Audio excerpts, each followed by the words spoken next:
अतीत में दबे पांव। इस पाठ को लिखा है ओम थानवी जी ने। इस पाठ में लेखक ने मोहनजोदड़ो चाहे कोई भी नाम दो, इसकी खुदाई के बारे में विस्तार से बताया है। जो चीज़ें खुदाई में मिला, जैसे घर, नाली, मूर्ति, मोहरे, ठप्पे, ये सब चीज़ों को आधार बनाकर एक अनुमान लगाया गया है कि 5000 साल पहले यहाँ लोग कैसे रहते होंगे, उनके पास कौन कौन से साधन रहे होंगे। उनका रहन सहन इस पूरे पाठ में समझाया गया है। लेखक ओम थानवी वहाँ घूमकर यात्रा करके आए हैं, जिसके बारे में वे पूरा बताते हैं। तो शुरू करते हैं अतीत में दबे पांव। सबसे पहले पाठ के नाम का अर्थ जान लेते हैं। अतीत का मतलब भूतकाल। दबे पांव अर्थात भूतकाल में जो किस्से, जो कहानी, जो चीज़ें दब चुकी हैं, लुप्त हो चुकी हैं। इसका पूरा अर्थ हुआ कि भूतकाल में जो किस्से या कहानी दब चुकी हैं या लुप्त हो चुकी हैं। इस पाठ में मोहनजोदड़ो और हड़प्पा के बारे में पढ़ेंगे। पहले ये हिंदुस्तान का हिस्सा था, परंतु बंटवारा होने की वजह से ये पाकिस्तान के हिस्से में चले गए। इन दोनों क्षेत्रों में 5000 वर्ष पहले जीवन था, यानी लोग रहा करते थे। उस समय सिंधु घाटी सभ्यता थी, जिसके बारे में आप लोग 9वीं 10वीं सामाजिक विज्ञान में पढ़े होंगे।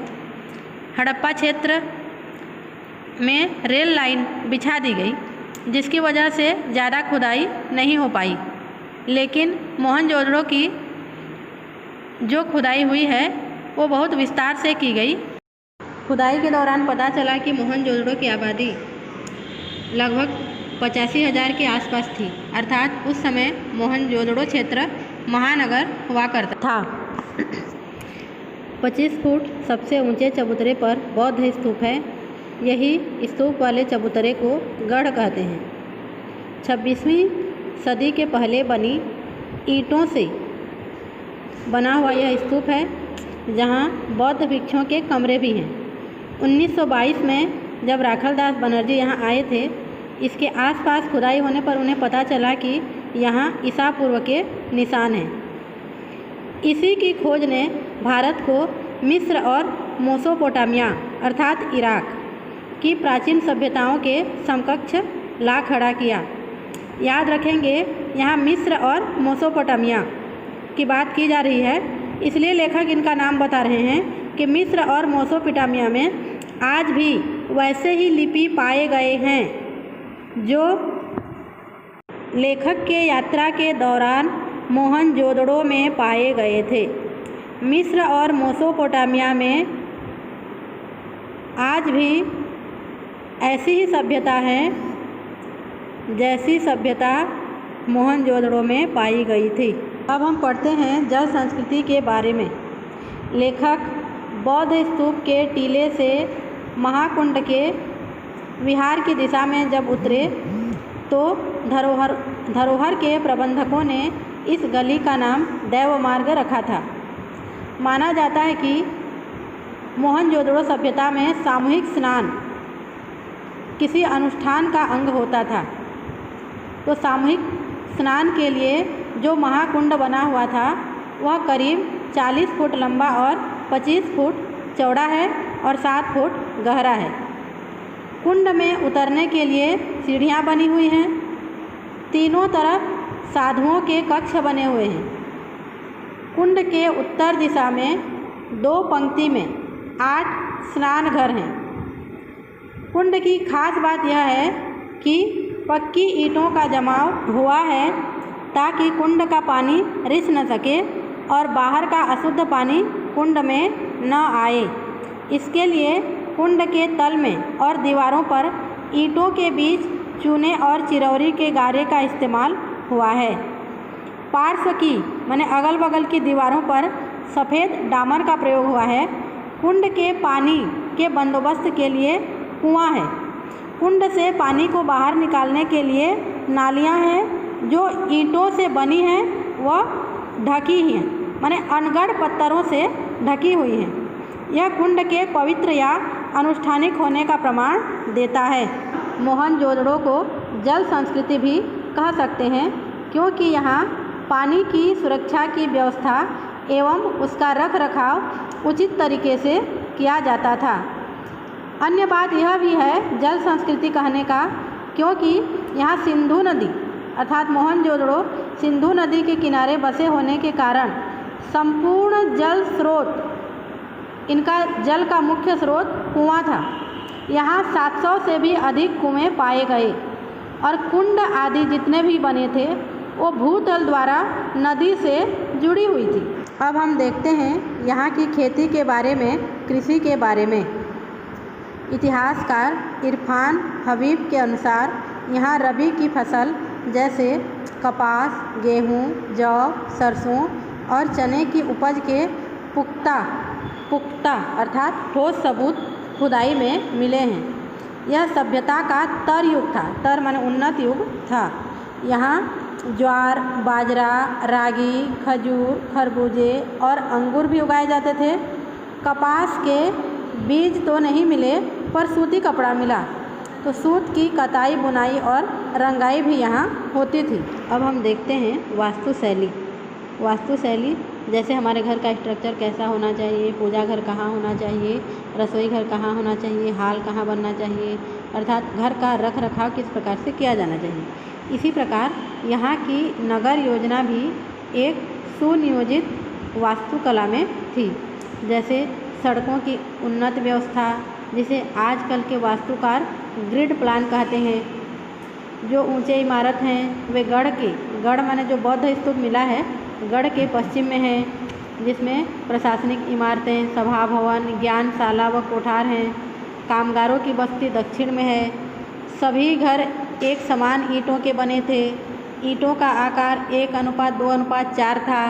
किसी भी घर में जाने से पहले मुख्य सड़क से पहले सेक्टर में दाखिल होना पड़ता था। सभी घरों में स्नान घर था व नालियों की उचित व्यवस्था थी। यहाँ के कुएं भी पक्की ईंटों से बनी है जो खोदकर भूजल तक पहुँचती है। यहाँ एक विशेष बात है, कुओं को छोड़कर सब कुछ चौकोर या आयताकार होता है। जैसे नगर योजना, बस्तियाँ, घर, कुंड, बड़ी इमारतें, मोहरें, चौपड़ का खेल, गोटियाँ, तौलने के बाद आदि सब कुछ चौकोर आकार का होता है। अब हम देखते हैं यहाँ की मूर्तियों के बारे में। सिंधु घाटी के लोगों में कला में भी अत्यधिक रुचि थी। कला का महत्व अर्थात कला को ये ज़्यादा महत्व देते थे। जैसे कि पहले अभी हम वास्तुकला के बारे में पढ़े हैं, तो धातु और पत्थर की मूर्तियाँ भी यहाँ प्राप्त हुई हैं।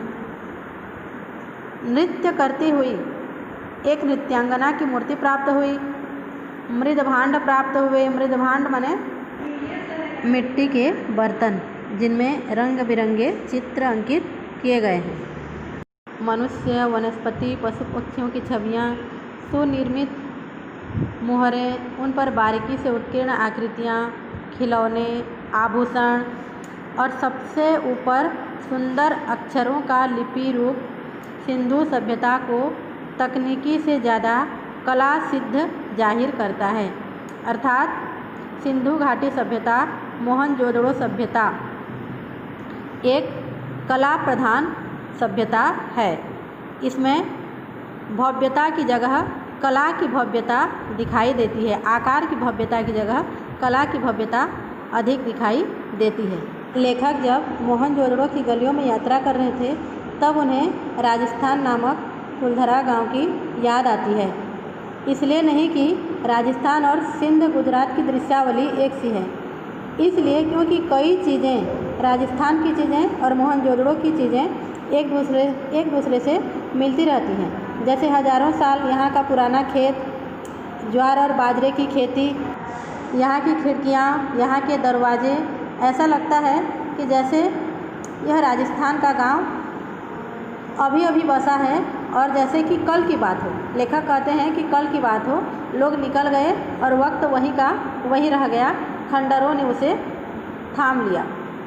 जैसे सुबह लोग घरों से निकले हों और शायद शाम ढले लौट आने वाले हों, वह गांव भी ऐसा प्रतीत होता था।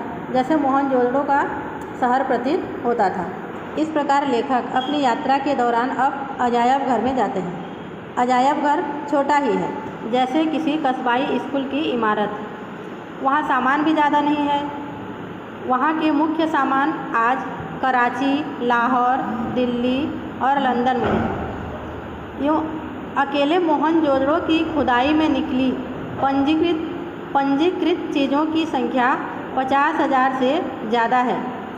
मगर जो मुट्ठी भर चीज़ें भी वहाँ प्राप्त हुई हैं बहुत ही फ़ायदेमंद हैं, अर्थात मोहनजोदड़ो की पुरानी सभ्यता को बताने में बहुत ही फ़ायदेमंद है।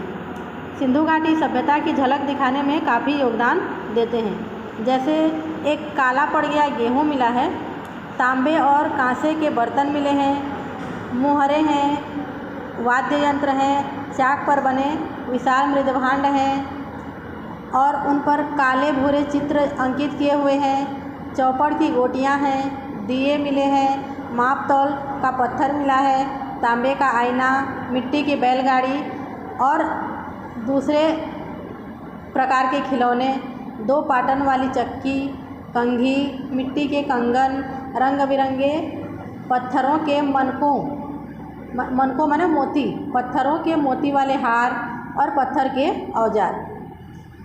इस प्रकार कुछ सोने के गहने भी वहाँ प्राप्त हुए थे पहले, जो अभी चोरी हो गए हैं। तो हम देखते हैं कि मोहनजोदड़ो में हथियार प्राप्त हुए हैं या नहीं। लेखक कहते हैं कि अजायब घर में प्रदर्शित चीज़ों में औजार तो हैं पर हथियार कोई नहीं है। समुची सिंधु घाटी सभ्यता में उस तरह के हथियार कहीं नहीं मिले जैसे किसी राजतंत्र में प्राप्त होते हैं।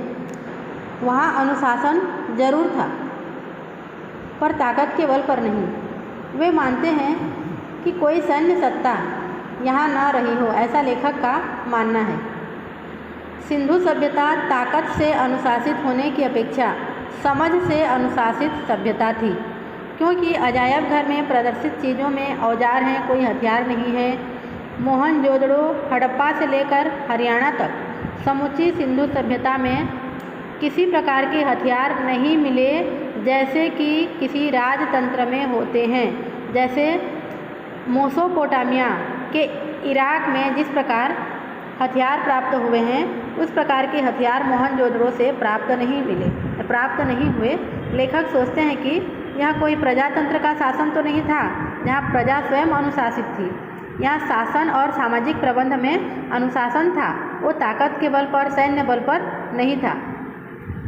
दूसरे जगहों में धर्मतंत्र या राजतंत्र की ताकत को प्रदर्शित करने वाले महल, उपासना स्थल, मूर्तियाँ और पिरामिड आदि मिलते हैं, परंतु यहाँ कोई भव्य राजप्रसाद, कोई राजा का बहुत बड़ा महल, कोई बहुत बड़ा मंदिर, कोई बहुत बड़े राजा का मूर्ति या फिर उनके पहने हुए वस्त्र प्राप्त नहीं हुए हैं।